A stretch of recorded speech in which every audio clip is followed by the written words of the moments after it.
see here. Okay. Hi guys, it's Court Ratnowski, Yankee T News, with my my co-conspirator. That would be Jason Douglas. Hello, everybody. You could it's not my time of night. I'm a morning person, but here we are. You could not have. We're going to go live on Facebook as well as we load it up very quickly. I like the way it loads quickly. Right. I got to turn the camera around too, so my printer is in it. And good evening, everybody. Let me just turn this thing around.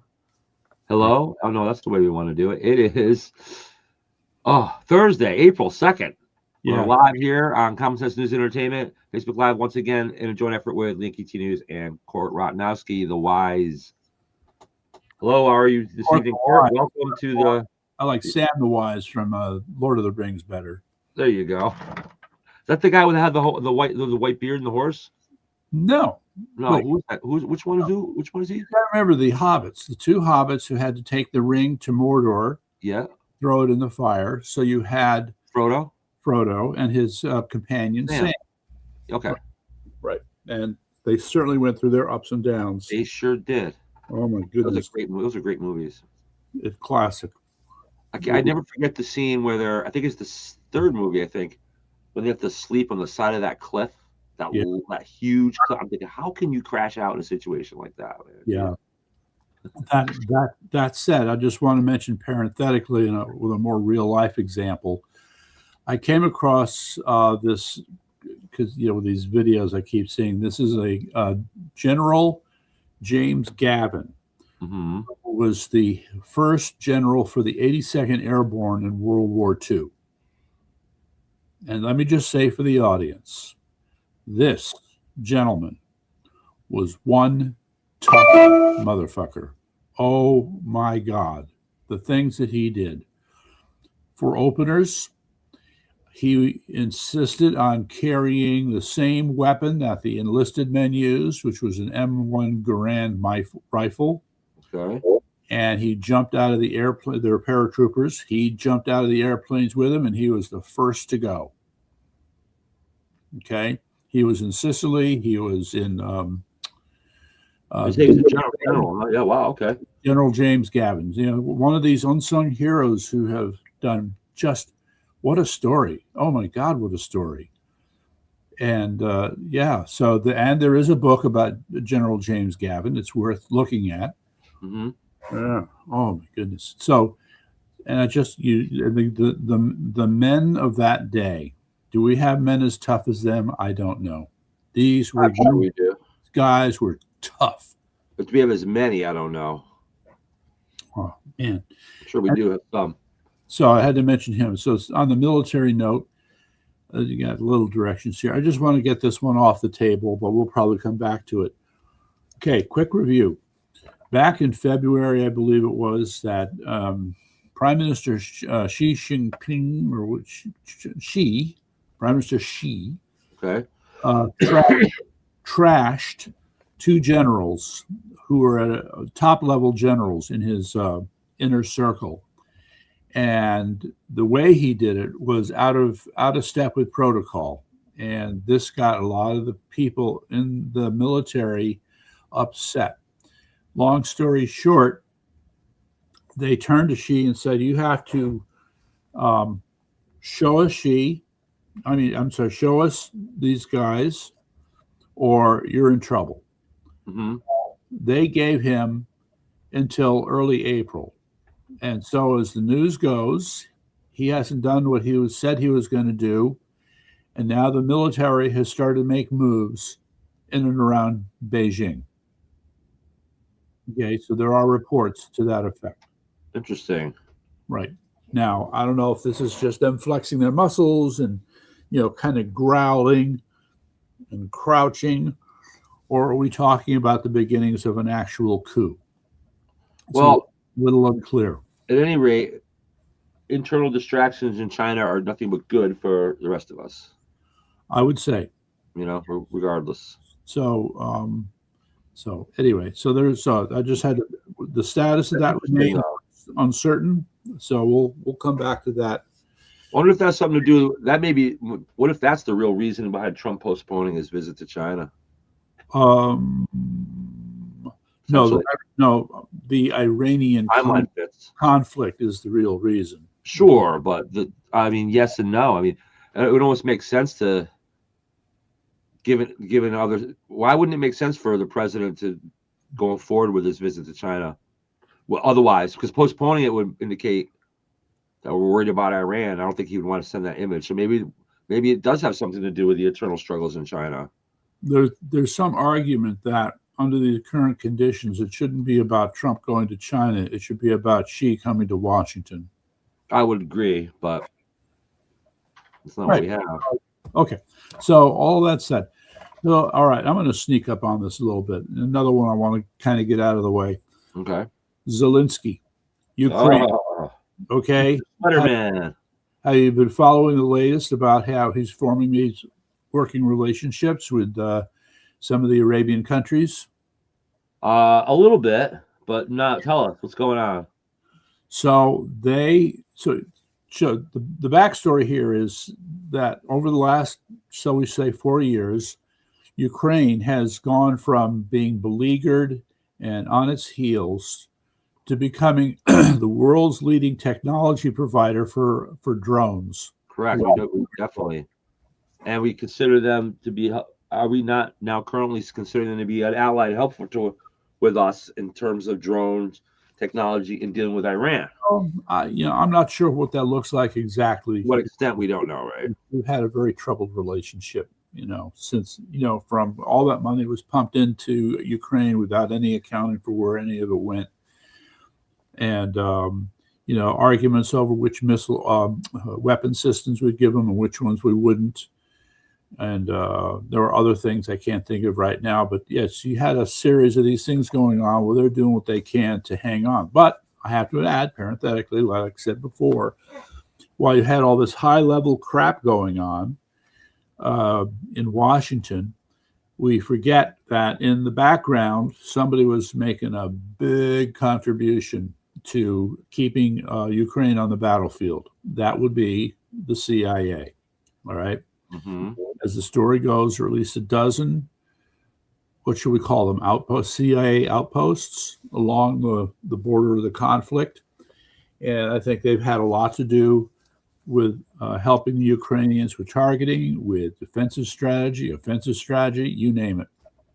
And in fact, there is a quote, it's in the public domain, where the defense minister for Ukraine came out and said, if it wasn't for the CIA, we would have lost. That's a hell of a statement. It is. It is. So yes. Okay, so that's the background. So they've managed to improve their drone technology, both sea and air. By the way, there was another report now that soon Ukraine is going to field what we'll call the first drone army, drone infantry army. Oh boy, that's not. You know what that sounds like? Yeah, it sounds pretty. Oh, Star Wars. Drone is only one letter away from clone army. Yeah, well, a couple letters away. Yeah, right with clone. True. But these are right now the robots. Well, hey, a robotic army. That's kind of scary. Yeah, well, that's what drones are. They're essentially robots. Yes, but it's been moving. I mean, you see so many examples where various forms of robotics have been used. There's one small one, for example. It's noteworthy, though, is that they have this mobile robot, and what they do is they stack drones on top of it, and then they just set it off in the direction of the Russians. And then every couple hundred yards, it fires off a set of drones, goes another couple hundred yards, fires off another set of drones, another couple hundred yards, another set of drones. And what happens when you get AI programming into these drones? They could actually have smart, the drones could be thinking for themselves and figuring out how to attack. And well, thinking is a funny word here, but they're clearly moving in that direction. And that's and so this, they're at this point in time, and it may become an obsolete argument, but there's this question about allowing these systems, these weapons, to make independent decisions about whether or not to kill humans, or whether they need to be still controlled ultimately by a human operator at the other end. Okay, so I have a tactical question I got to ask Sure. in terms of national security. Yeah.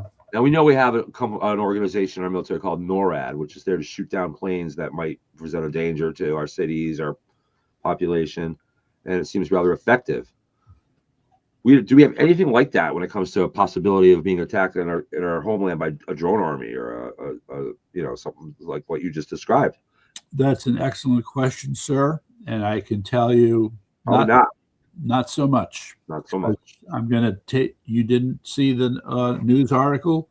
Do we have a plan for something like that? There's another question. Hold on. There was the strategic nuclear bomber air base in Louisiana. You didn't hear about the drones that kind of, shall we say, intimidated the base? I heard a little bit about how I heard the first part of that story. Okay, well, there's some drones flying over our bases again. Okay, well, the part that should concern everybody is that their efforts to jam the signals on these drones did not work. Okay. That's not good. No. Not good at all. And what that tells you is those are pretty sophisticated drones. So you know what? There's really somebody else here to talk about when we want to mention sophisticated drones. That would be the Chinese. Oh, by the way, now I got to come back around to China again. Ladies and gentlemen, there is the most distressing drama playing out in the Supreme Court over birthright citizenship. Yeah. Yes, and commentators have been saying that the president and solicitor general has not really made a very good case in front of the court, nor did you find the judges listening with any kind of sympathy towards his arguments, suggesting that they're going to rule against Trump and they're going to rule against his ability to determine birthright citizenship. So technically it would be thrown into Congress's lap, but we know they're never going to do a thing about it. Never. So that tells me, first of all, I would say that I've followed the law quite a bit over the years. And just because justices ask difficult questions and seem skeptical during oral arguments, do not make the assumption that it's going to lead to an argument that goes against the president. Yeah. Okay. I'm trying to remain optimistic here because sometimes when they ask the most difficult, skeptical questions, that might indicate the opposite. So try to keep a little bit of optimism with you if you can. Now, as far as the quality of the arguments that the government made, I didn't hear the arguments this morning, so I don't know. But yeah, if this does not go through, this is a tragedy of magnificent proportions. Yeah, so probably means the end of the country. That would be, well, I don't know about the end of the country, but it shifts the battle. And it makes, getting this sorted out that much harder, and it's going to take that much longer. But unfortunately, we don't have all the time in the world to sort it out because well, luckily the border's closed. Okay, so that helps.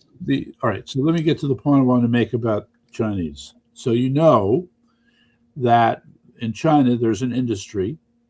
There's about 1,000 companies that advertise that they will take your pregnant Chinese wife and for a few bucks bring her to America where she can give birth, get a passport for the newborn, and go back home with the newborn as an American citizen. That's right. And to raise them as devout communists in China, correct, and then come back as teenagers or young adults to the United States. Okay, well, now it's time to get disgusted. You ready? Do you recall the discussion about rather healthy-looking young Chinese men coming over the border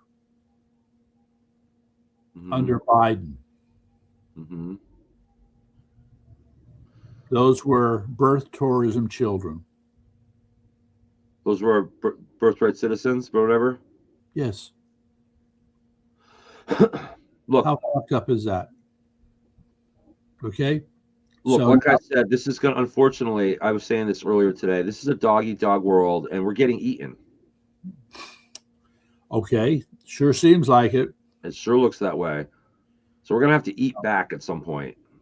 Yeah. I'm not quite sure what it looks like in this case. And it doesn't look good. No. So, all right. So I had to just throw that into the pot as well. So let's go back to, I just want to focus for a minute on how Zelensky is forming these new relationships with Saudi Arabia and UAE, and I think maybe one or two other Gulf countries. Probably through his drone technology and all right. Yeah. Okay. So there is a point that needs to be made here. What have you got going on here, ladies and gentlemen? You have got these Muslim countries cutting a deal with a Jewish leader in a European country okay, in order to deal with a threat that they recognize called Iran. All right. Meantime, Trump was saying, you guys got to get involved. And so they've done everything to walk around listening to what Trump had to say.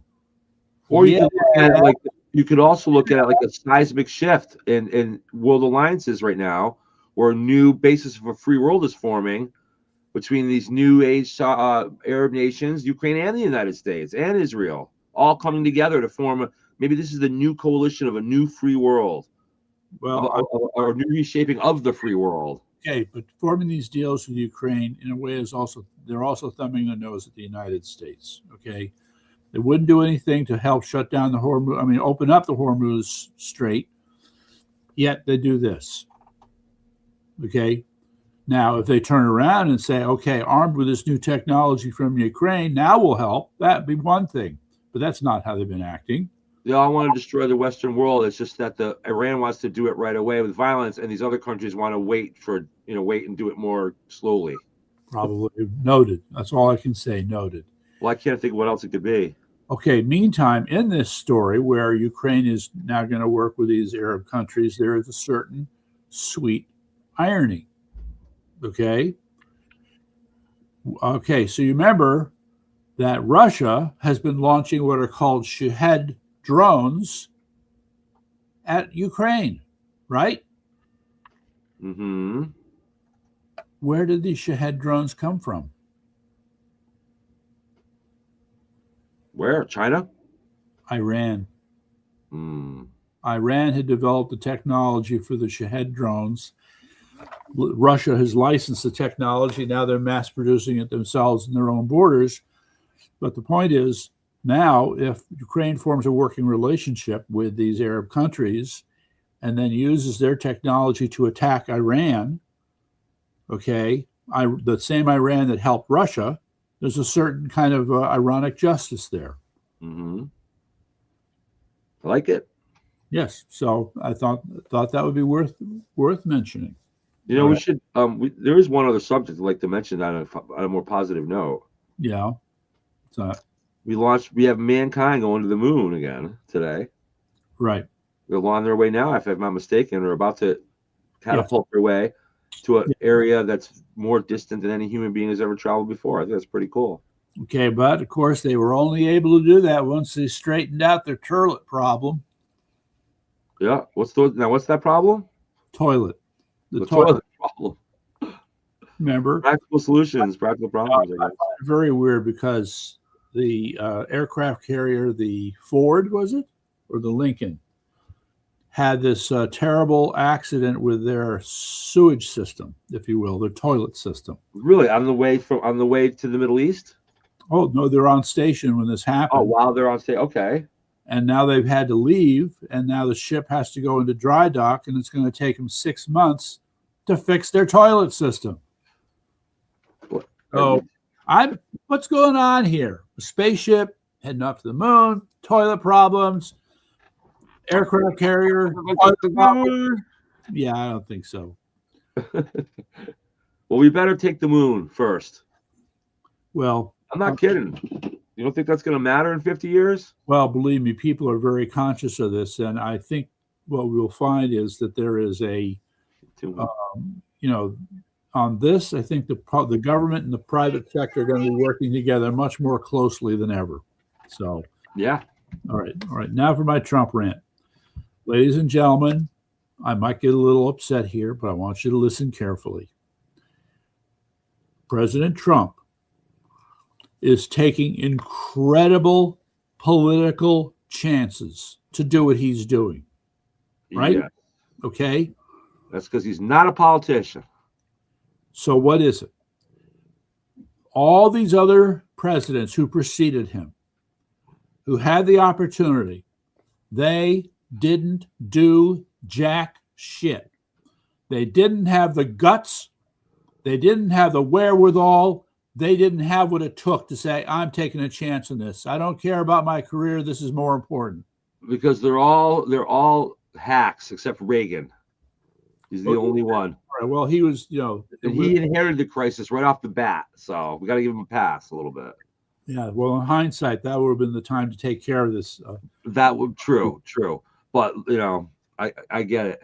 Okay. I think Reagan was just like Trump until they shot him. Yeah. And then after that, he's like, whoa. And he just scaled everything back after. He was never the same. Okay. Are you saying that Trump is act that way? No. I'm just saying Reagan. I'm talking about Ronald Reagan. No, I think Trump is. Well, I know that I get this feeling that somebody at some point visited President Trump in some weird way, the people that really run America, and said, don't do this, that, or this. Well, there are certain limits. I mean, one, for example, he was going to release all this stuff about the Kennedy assassination. Mm-hmm. And then, at one point, so he did release a lot, but he didn't release all of it. Not the stuff that really need to be released.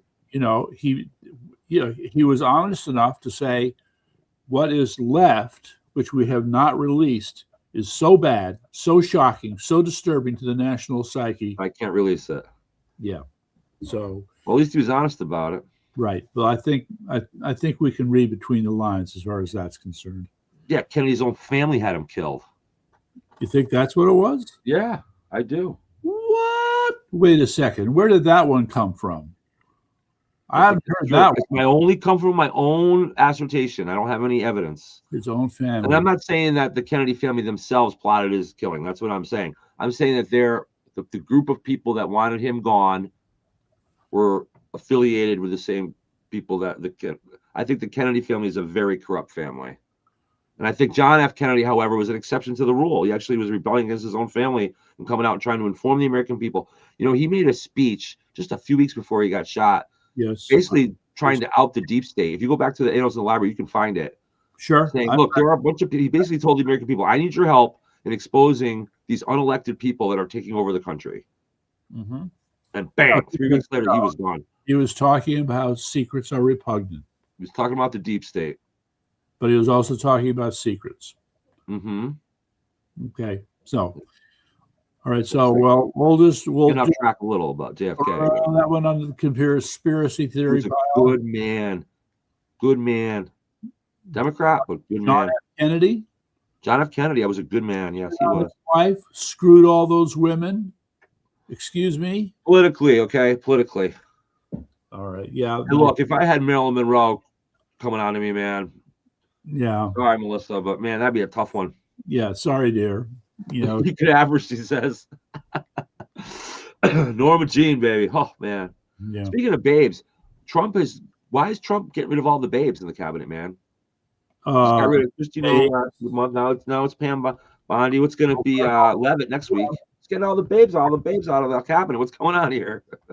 All right, if you want to put it that way, I have a slightly different take. But haven't you seen the follow-up on Kristi Noem's husband? Yes, I have. Yeah, I have heard that. Yeah. All right. Yeah, no, I know. I'm joking. I mean, Kristi Noem was a little off a rocker a little bit. Yeah. But there's certain things she did right, and I think the thing with Pam Bondi is much more benign. I don't think we really know the real reason why. Not benign at all. I mean, it's called. Let me put it to you this way. You don't think just that she's just not effective enough? He put it to you this way. When we had the Americans being held prisoner by the Iranians, you had a person who put up a sign, said Americans held hostage in Iran, day number X. And next day, every night. It was 444 days, if I remember correctly. Something like that. Okay. So instead of Americans held hostage in Iran, we're looking for perp walks. Okay. And the perp walks have been 0. Yeah, no, that's true. Okay. I So think when I say it's benign, it's not out of any kind of conspiracy. It's just she's not effective enough, is what it was. no, She hasn't pushed enough No. to things Her- forward fast enough. her center of gravity as a prosecutor is way off. Okay. It is way off. Well, She I've been does wondering not why there have- haven't been any arrests. Yes, she's the reason there haven't been any arrests. Okay. She could be aggressive. She could make aggressive use of federal law. She could do all kinds of things, and she has done none of it because she is gutless. And by the That's way, what it is, gutless. Not disloyal, but gutless. yes. Yeah, I agree. All right. So now, So she'll do good in the private. Bell, you got to move. She'll do good in the private sector. Whoa, hey, my cat wants attention here. sure. Well, in due Can't time. understand what I'm doing with this silly screen when I could be petting her. Okay. Well, there's another. If you just hold her in your arms like a little baby and then rub her tummy, okay? That works only for about 30 seconds, though, and then she wants out. Yeah. All right. So She's old and crotchety. She doesn't like being picked up so much anymore. Todd Takes her Todd Blanche will be taking her place. And yeah, he's great from what I hear. yeah, well, we'll see, because he's still going to be have this. He too will have a lot of people whispering in his ear to dial it back, not be too aggressive, blah blah blah. Yeah, Yeah, I know it's a really the deep state. That's why that's why it's called the deep state. mm-hmm. It's Yeah, deep. Well, deep is in you can't see it. So well, it's also deep and it's like there's just a ton of water to bail out of the boat. It's mhm. deep, and so The swamp, the deep state. Yes. yeah, how do you beg out a swamp? I mean, it's really I don't know what the percentages are. Probably, and I doubt that most of the worst are probably still there. But without any question, and getting rid of them is That's why freedom isn't free. That's why you got to fight for every. That's why you got to fight for every. Freedom Right. isn't free. You got to maintain it all the time. anyway. And Let me, what I don't like the most is, look, I consider violence to be abhorrent. Okay, Mhm. me and the Dalai Lama would get along great. I'm almost a pacifist, but I'm not a pacifist because violence. There are times that violence is necessary. Yeah, you got to. I'm not saying that we're at that point, but what I'm saying is that, for instance, if someone were to break into my house at night and try to hurt me or someone I love in my house for a random reason, try to pull a Tom Shajeski on 'em or something like that, then at that point I'd have no choice but to behave violently. And if I do have to do that, then I have to. There you go. I have to act decisively. I don't want them coming back. So my point is, in this world, Right. diplomacy often doesn't. When you have some people that, well, just look at Iran. These guys aren't gonna. Trump is still calling for Iran to make a deal, but he knows they're not gonna make a deal. He's doing that for that part of it just to save face with the rest of the world leaders and the people, just to say, look, I'm trying my best to make a deal. Even though Donald Trump is no dummy, he knows there's no deal. You don't make deals with. Remember back in the 80s, back to Reagan, we don't negotiate with terrorists. Mhm. There's a reason he said that, and that's because you can't negotiate with terrorists and mullahs because their goal is to eradicate you. They're not going to, even if they do make a deal on paper with you, they're going to break it right away, and the history has shown that to be true. And because they're there to kill you. And so when somebody breaks into your house on a micro level, someone breaks into your house and they're trying to kill you and your family, well, then you have to kill them. You have no choice. No choice. Correct. Otherwise, they're gonna, even if you let them get arrested or whatever, they go away. They're going to come. Maybe who knows if they're going to come back someday? For whatever reason they did it once. They could do it again. You can't have that. So we have the same thing with Iran. You on a macro level, you cannot let these people continue to. They're just going to keep coming back and back and back. So Trump is awesome to spend the political capital that he is. Yeah. He doesn't care what. He even heard him say at one point a couple weeks ago, "I don't care about the polls right now." Flat out, say that. Right. Well, nor should. Right. I Nobody think- likes war. Why would war even have a high approval rating anyway? Just fundamentally, I don't want a war. Do I approve of war? No. I think it's ridiculous that we fight each other like this, but it's human nature. But do I approve of the war we're fighting now against Iran? Absolutely, because now that we've got this far, we cannot just let like them exist after this. Exist. so. Let me if you want to hide in the mountains for a while, fine. That's that's about all we can leave behind, really. let me give you a few things about what's going on in the Strait of Hormuz. Let's do that. They're called growlers. Have you ever heard of the growlers? I think it's the EA-18 Growler jet plane. It's used for electronic warfare, but it has other capabilities as well. So this is what's being claimed. The Air Force or the Navy is getting closer to being able to create what would be called an electronic corridor in the Hormuz Strait through which ships will be able to pass unharmed. Mm-hmm. To do it, they have to run constant patrols. Well, the patrols there are on the constant lookout for radar stations. Now, for reasons I don't understand, here we've had all these 10,000 plus strikes, okay? But for some reason, still up and operating along the coast in the Hormuz Strait are the radar stations. Yeah, it's strange. All right. So the radar stations are receiving satellite data from the Russians that's used for targeting of ships passing through the Hormuz Strait. Why have they not been taken out yet? Mm-hmm. Well, the Navy is saying, don't worry, we're taking care of it. And these videos I was watching was explaining how they're doing it. So again, I go back to this idea of creating an electronic corridor that blocks communications for the Iranians after having also destroyed these radar stations. And at some point, well, the claim, this is the thing that's a little unusual. It's claimed that they already ran an exercise where they created this corridor and they were able to get Navy ships through without being detected by the Iranians. Mm-hmm. Okay, so if that, then, I think it's only 30 miles wide at some point, so that's crazy to me. Like, that 30 miles is nothing on the water. Well, the part they talk about is... They watch that manually almost. Okay, well, that the part they talk about is only about 2 miles wide. Right, the 30-mile wide part is only about 2 miles. That's the actual shipping channel. That's true. We pass through. Okay, so that part, it almost sounds they are basically claiming they almost have it under control.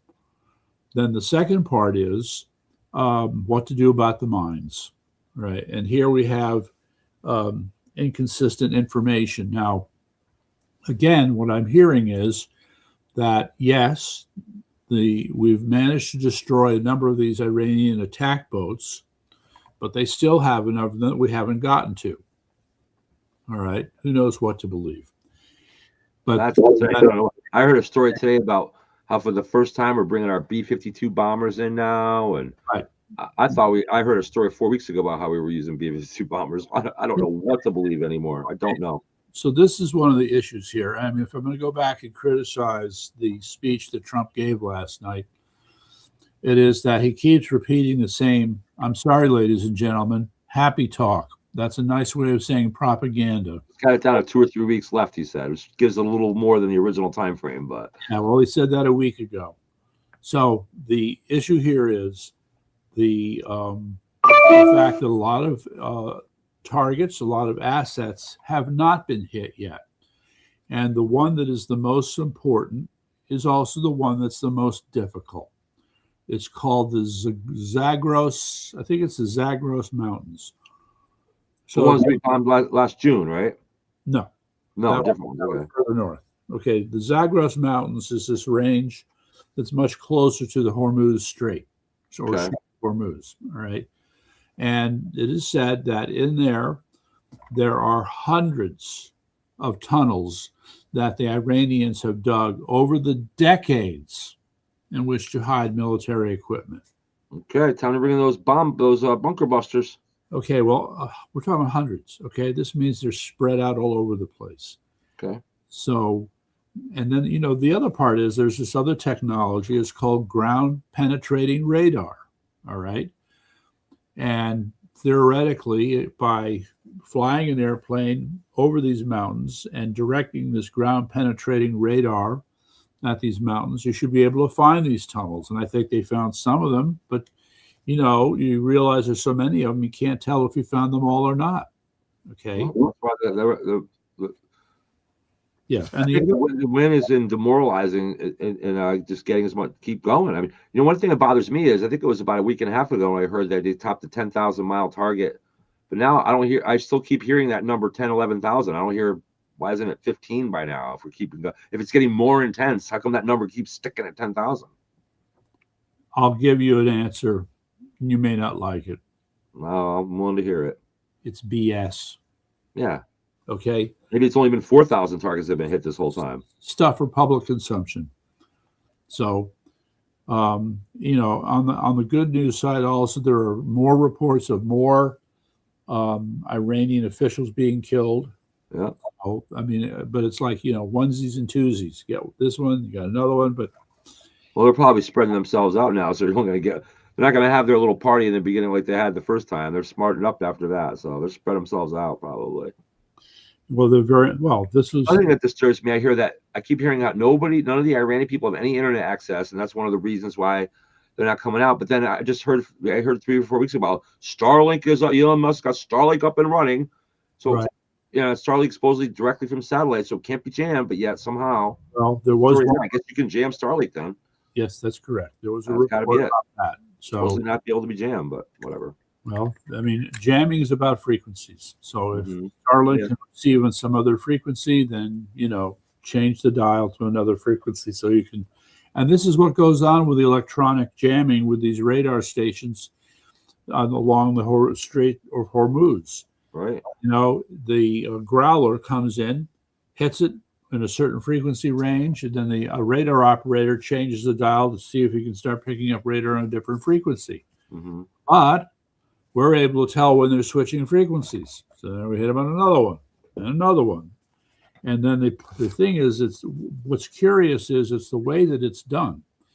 So the videos talk about ghost images, the appearance of fleets of ships in the radar returns that don't exist, and other methods of deception that make the radar operators draw erroneous conclusions about what they need to do next. So this kind of game playing will go on. In the meantime, we got to go find them and destroy them. So there, this is what needs to be done, and I'm looking forward to hearing about more examples of that. In the meantime, though, we have to shift gears a little bit because I got to plug this one right here. Where'd you go? Oh, you disappeared. Yeah, well. Oh, wow, you vanished. Oh, there you are. Oh, wow, it's magic. Oh, wow. Yeah. We can't see it. Oh, I think your green screen is interfering with what you used to do. Oh, no. Yeah, all I can see is like it's the Invisible Man paper. God. All right, guys. Now you look like you have a shadow monster about to attack you. Oh, my God, that was crazy. Yeah. That looked like it looked like a shadow man was going to come up and get you right there for a second. That was wild. Yeah, all right, no. Then I'm just gonna have to go. You have to just speak it out.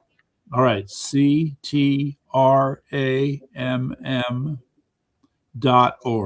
CTRAM. CTRAM, 2 M's. .org. Yeah. Okay, so it's thanks to Kate Brokaw. Now she needs some more money, guys. She's all right. We have these 3 horrible acts the Connecticut legislature passed out of committee. The fight ain't over yet, but we know that these assholes running the government are going to push it anyway. Mm-hmm. So there's got to be a way to shame these guys, even if they're shameless. So she just needs, what is it? I forget. The budget is $15,000. They have $12,000, so they need $3,000 more dollars from people. And so I'm going to be donating. And I would hope that others would go to CTRAMM.org and do the same, because this, I mean, in a sense, this campaign they're going to put together is one of our last hopes in an effort to keep these bills from being passed. You know, the level of pushback from the public is going to have to be unprecedented for these idiots to get the message. And that's about as much as I can say on that at the moment. So, yeah.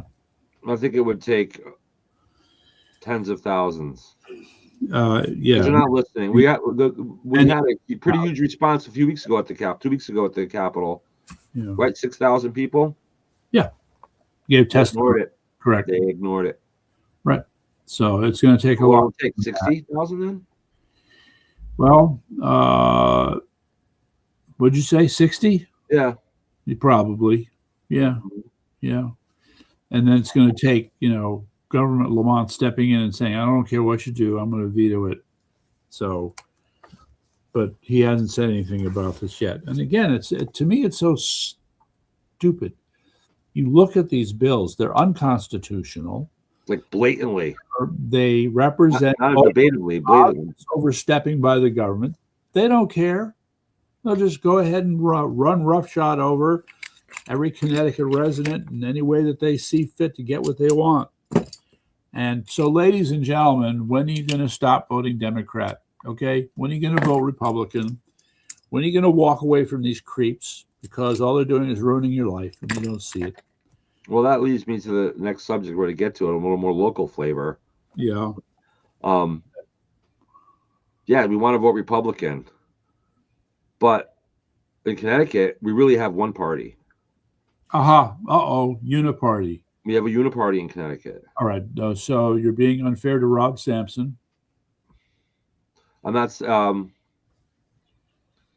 And I'm not saying there aren't any conservatives. I'm not saying there are not any true conservatives in Connecticut. Republicans there are, but Rob Sampson's fighting an uphill battle in his own party. You should know that, and so, if he doesn't, people are learning it more and more, which is the good news. Because if we don't, I'm going to use John DeBarros from the 5th District running for Congress as my proof.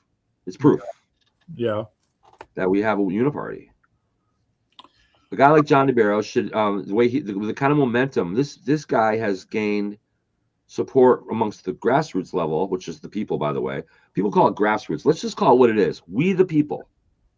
The people, the citizens. That's the grassroots. And that's what we're the ones that the government is of, by, and for. And they support John DeBarros in the 5th District at a level that I don't think anybody in Connecticut's seen in a long time as far as a Republican. In terms, I'm talking about is a combination of support from the inner cities, the minorities, and the people out in the outskirts of town, the whites, the blacks, everybody admires what he's doing, and everybody knows he's out there looking out to people, telling the truth. He's doing a Trump thing. He's not coming through as a politician. And now, if you're the chairman of the Republican Party, you're gonna support that because you're doing what you can to have the party win. Did I tell you? Wait, weren't you at that meeting with me? Didn't we go over there? The volunteer meeting? Where? For DeBarros. The volunteer meeting a couple months ago. Yeah, out in Waterbury. We did. Yes, we did. Yeah. And you remember the people in the room? Yeah, a whole room full of people of all ranks, colors, and shapes and sizes. All right. Yep. So it's obvious that he has a broad base of support. How many members of the State Central Committee were there? 0. Oh, I don't think there was 0, right? And so, again, isn't the job of the Republican State Central Committee to promote Republican candidates? Yeah, the ones they like. So, by the way, the ones they like. Wait a minute. What about the ones that are winning? So there I was last night at the meeting of the candidates, and of course Ben Proto was there. So, he was there in Madison last night. Yes, he was. So man, no, I really wish I'd been there. I had to work, man. It's okay. So when I was there, I shook hands with him. He asked me how I was doing, and I said fine. And I just reminded them, by the way, I support Mr. DeBarros as our candidate for the 5th District. And you could just feel Ben Proto just tightening up inside. Oh, yeah, because he's there to help uncomfortable.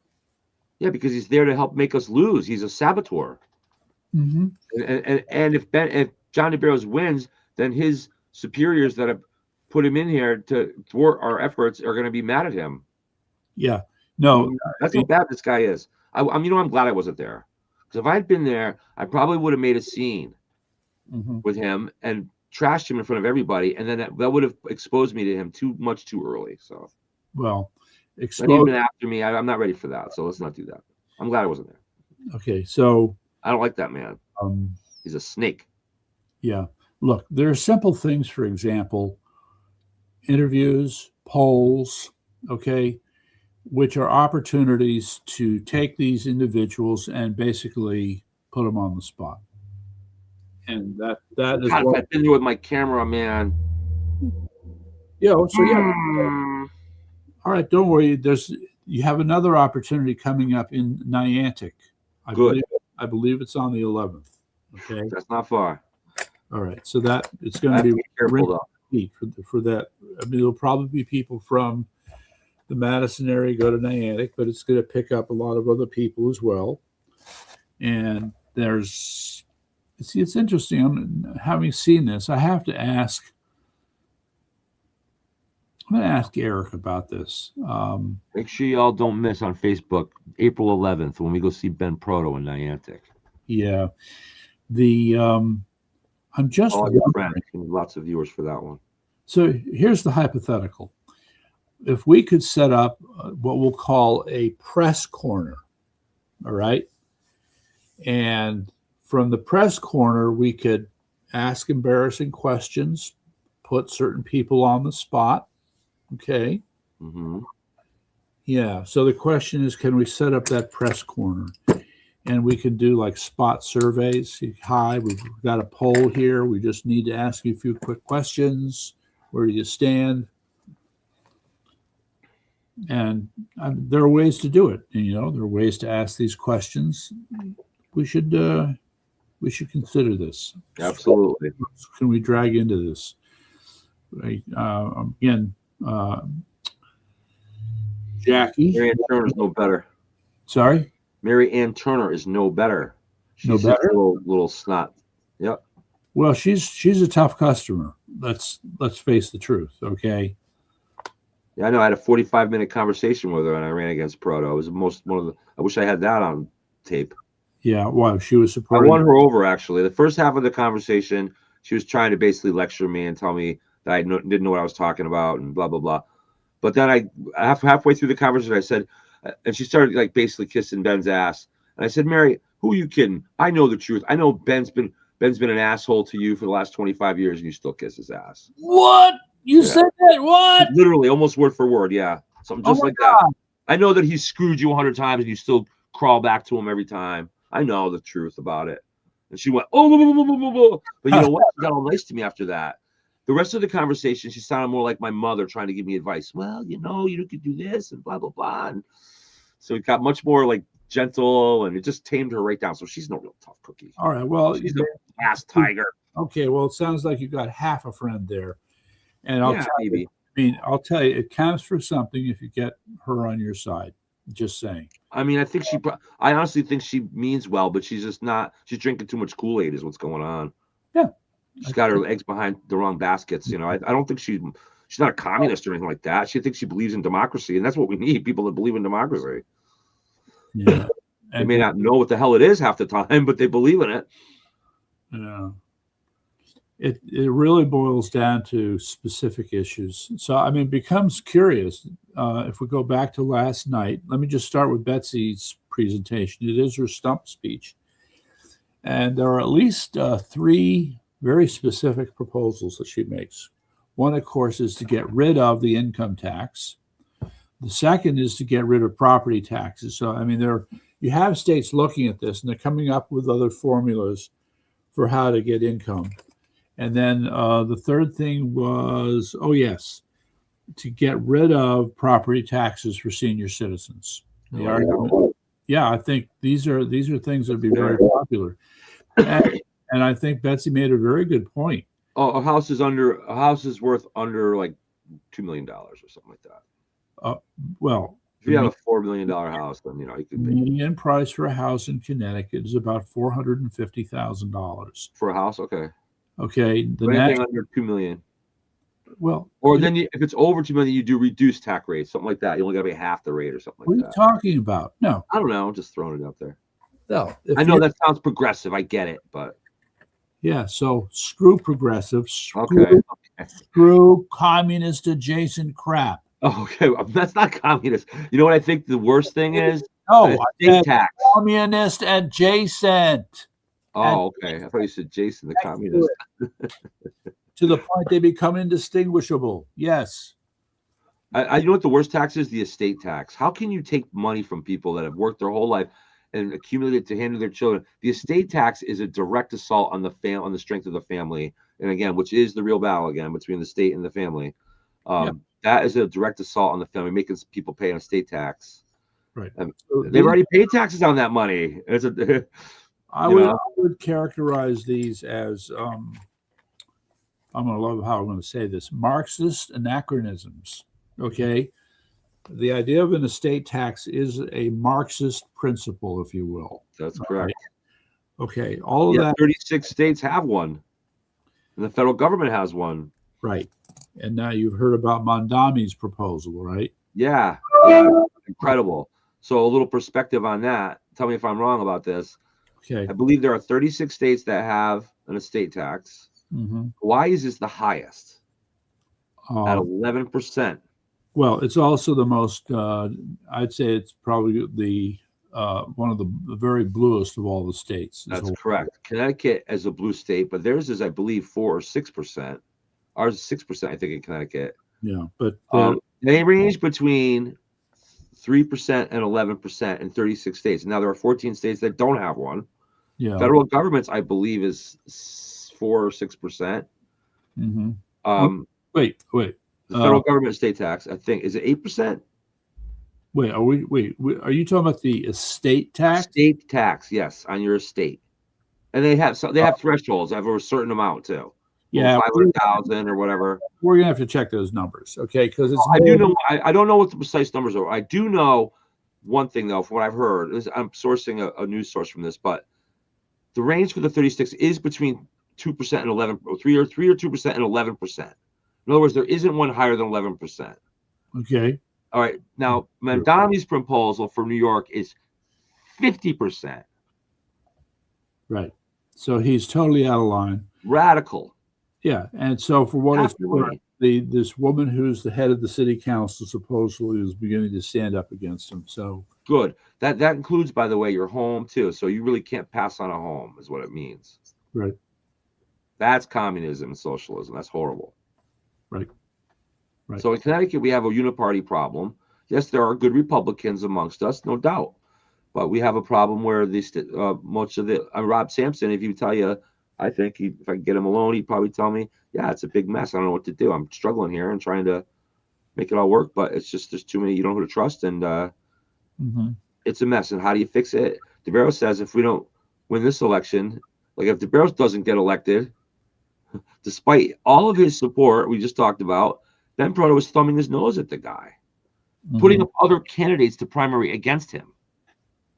Okay. What well-minded chairman does that? And so if he needs to he's got 2 things he can do to get him on the ballot. He may not even get on the ballot. With that kind of support, not got on the ballot. How embarrassing is that going to be for the GOP nationwide? Because this thing is getting national attention. So the bottom line is he's got to get on the ballot either by getting a certain number of delegates to sign on, and short of that, he needs a certain number of signatures. And he only has 2 weeks to get those signatures. No, what this is going to, I predict that unless Jonathan DeBarros comes storming into the convention, he's going to get robbed. Okay, plain and simple. He's going to get robbed. I know. I told him that last year. I told him that again the other day. All right. Now I think he's beginning to understand that fact. Well, that's why he's really pressing hard on these 2 things. Even if he gets these requirements, they'll find a way to skunk them because they change their votes. There's arm twisting. It's a mess. For him, if he does not end up on the ballot with the kind of support he has from the people, doesn't that send a signal of how absent-minded the system is to the people's needs? Absent-minded. What we just mentioned about 10 issues that in Washington aren't being passed. Yeah, just total 6,000 people at the Capitol ignored. So what we have is John's right. If he doesn't even get on the ballot, despite the people's support, then the Republican Party, there is no Republican Party. Just get rid of it and rebuild it from the start. Yeah. So We have to redo the whole thing. It's absolutely, and the thing that makes that impossible, which I don't think John gets, is that the Republican Party is nothing more than a private corporation. the way they act, yes. Well, that legally they're also just a private entity. They're not a part of the government technically, so they're not subject to the grievances to the government like the government is. They're actually a private organization. They're nonprofit organizations, what they are, and they can do what the hell they want. Generally, they can do what the hell they want. Right. The problem, because you saw this up close and personal, but even then, I think there's still a lot more information and insight to be gathered about the people that make up State Central. Okay. Yeah. I think you probably talked to more of them than anybody else. Talked to 50 of them, the exact number on the phone within about a 3-day period. Okay, well, and that's 50 I reached and 26 I did not reach. Okay, could not reach. Tried but could not reach. That said, there's, I would say, perhaps the place to start is your observation about how a lot of these people acted either beholden to Proto or, shall we say, feeling imprisoned by Proto. Okay, if they want to hold on to their party position. I know that I have a good feel for that number. Yeah. Okay. I feel like there's about 20 or so. Yeah. That are feel imprisoned by Proto. That feeling, they would be like they're like the people of Iran. If somebody finally said, "Hey, it's safe to come out," they'd come out and they'd be ready to go and fight for the right thing. So I think there's 20 to maybe optimistically as many as 23 or 24 state committee members that if they weren't afraid for their own hide or they don't, there's so many people that want to do the right thing. There's not the guts really. Gutlessness is a big problem in the state. But I get it. Most people don't want to put themselves out there. So it's a way most people are. It's human nature. They're only willing to go so far. But given the open, like, hey, the planes are gone, come on out, about 20 to 25, optimistically 25. I think about 20, realistically, that would be ready to go. So, and if you need a majority, all right, so another 16 or 20 more to really topple it over. All right. So, and by the way, Selena Rifkin, my co-host on Tuesday and Thursday, is now going to be a state committee member, by the way. She's now a part of the Insonia committee, and she's moving right in. She's going to be one of our she's delegate. She's a delegate. That's what she's going to be delegate. She's a delegate in the convention. Is she for Betsy? Yes, she's for Betsy. Okay, because I've still got this petition ballot here, and we need as many signatures as we can. See, for you and she and I can talk tomorrow, for sure. And another thing is, I told her, I joked with her. I said, "You can do arm twisting now." Oh, no, the arm twisting thing that they talk about all the time. It'd be the other way around. It's her arm that's going to get twisted as a delegate. I know that, but Selena's a tough cookie. Well, we're going to find out. We're going to find out. Yeah, bless her. There's just one. I feel responsible because it's me and Jay Anderson that got her all into this from the start of it. Yeah, well, you better be there to provide all kinds of emotional and moral support. Of course. Because Selena Rifkin is a great soul and a great person. Okay, well, she's going to be tested. She's going to be tested, but we're here for 399% of the way, 400%, 4,000%. I'm so proud of her actually getting on the committee and becoming a delegate. That's great. We need that's if she can do it, if it happened once, it can happen again. We need more of that. Mm-hmm. We need another Selena to step up and be a delegate in Cheshire or Southbury. Hello, Cheshire. Hello, Southbury. Hello, Simsbury. We're coming for you. Wake up. Yeah, that's right. So with that'll be an offline discussion. There is, yes. I have noticed there is an increase in the number of what we'll call, well, of all things, conservative Facebook groups. Who knew? Mm-hmm. Okay. Connecticut against Ned Lamont. Okay. Republicans for taking back Connecticut. Connecticut Republicans United. Yeah, they're all people. They're all grassroots people. Yes. And so there's a number of these. So it at the very least seems like there is we have to unite them. well, yeah. Hey, Court, that's where my profiles come in. That Selena gave you the login to. That's where those come. That's what will do it. If we just get the right people onto that network, that's what will bring everybody together. We've created the skeleton. We just got to put the body around it now. I'm not sure what that means. Okay. I'll talk about that offline. All right. So then we shall. Okay. So let's see here.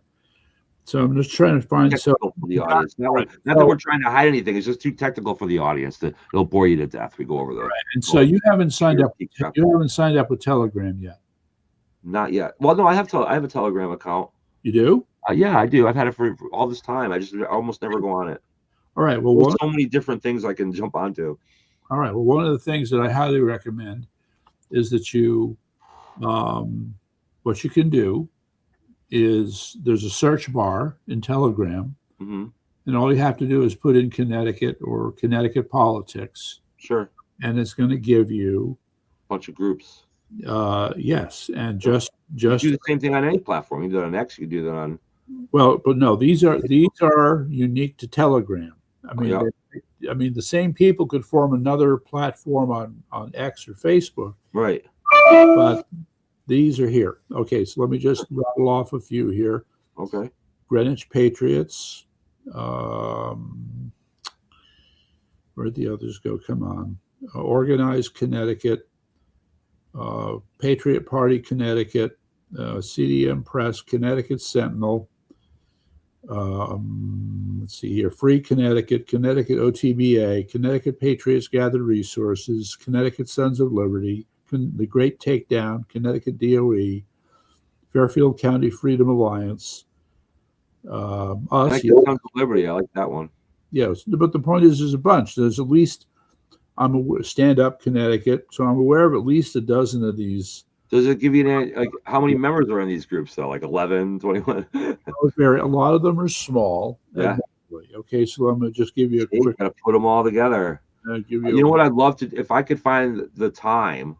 Which I don't know if I can. See, I wish I had a personal. At this point, I need a personal assistant. I think.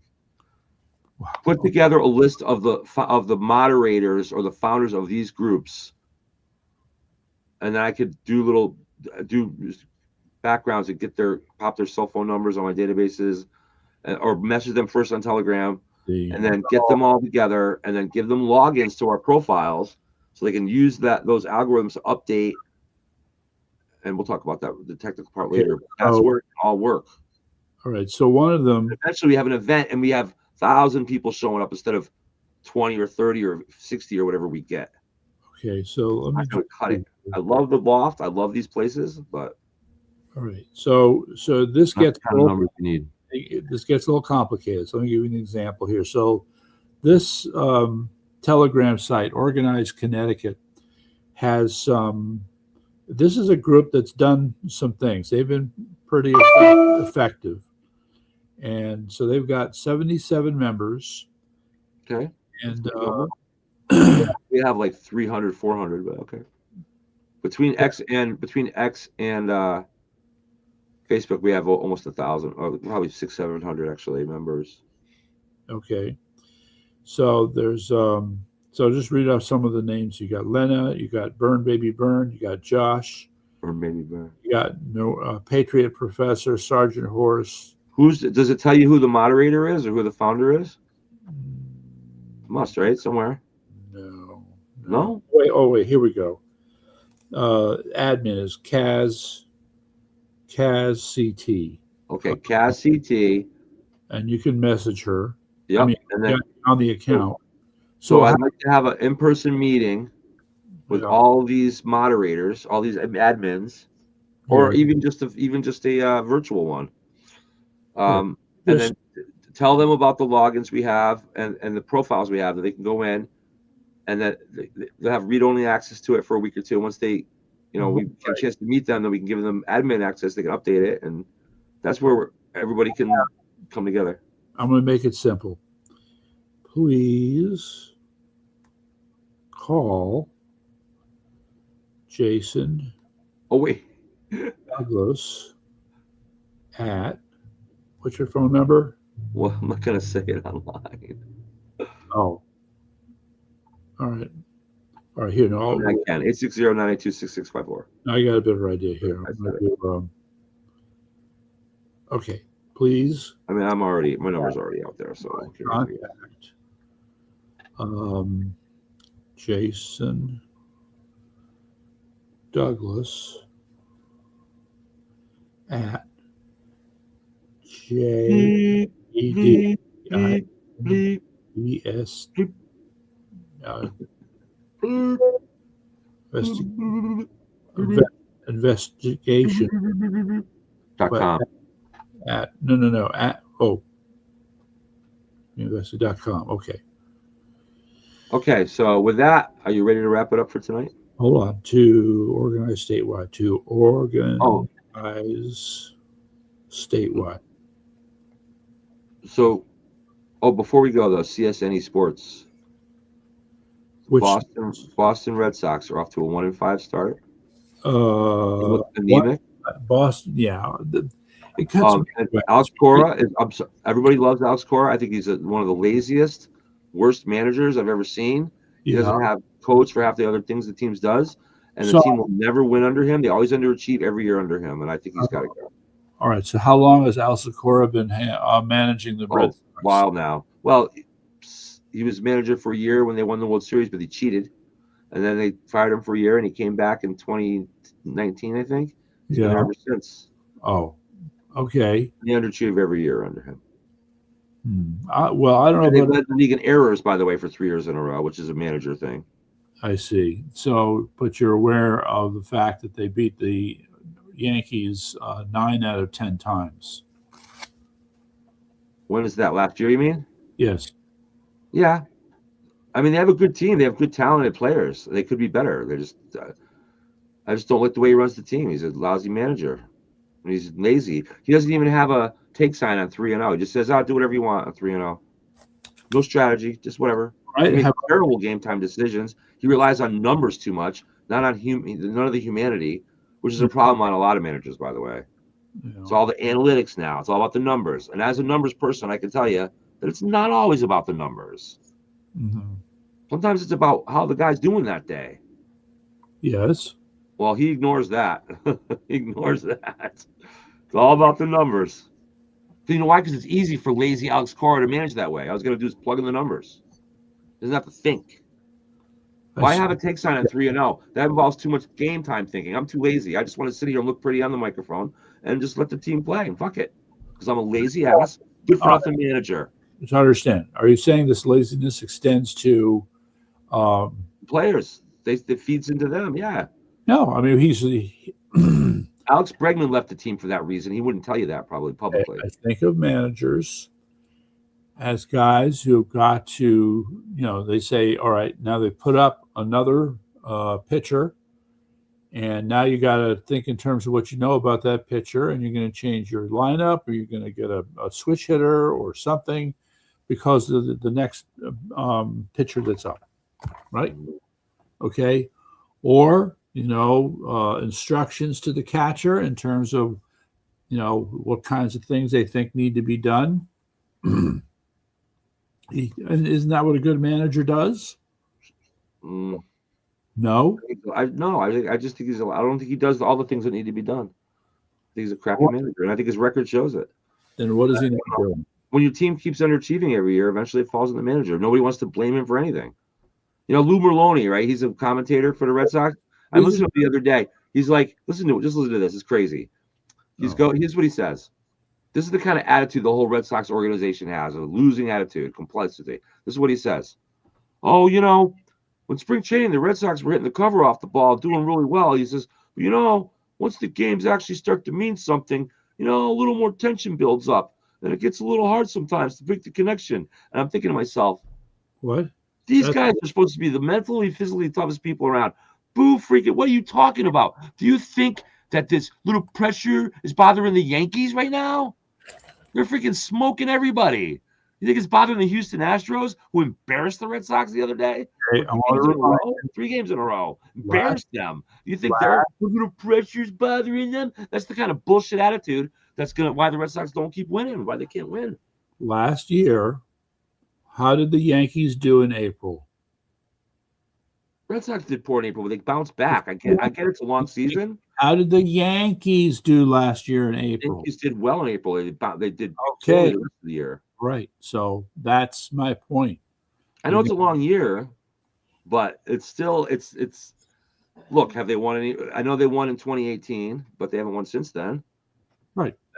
So yes, again, they do well, but not well enough. You know, the same argument could be extended to the Yankees, that they're underperforming as well. Well, the statistics of the Red Sox don't lie. They've led the major leagues in errors by far 4 years in a row. Yeah. The whole league made more mistakes in the field than anybody in the league. And this year, by the way, it's only been 6 games, but they've already made 6 or 7 errors. They're on pace to break their own ineptitude from last year. But yet they told us that they got great defensive players this year, and they do. These guys that are on the field have good records defensively, but yet they're tanking it. Why? Because I bet you the manager doesn't really come down hard on them and make them practice like a good manager should. This guy's lazy. I'm telling you. All right, that's anyway. We got to end it with that. Let's see sports. Yeah. All right, and look out for an email from me later.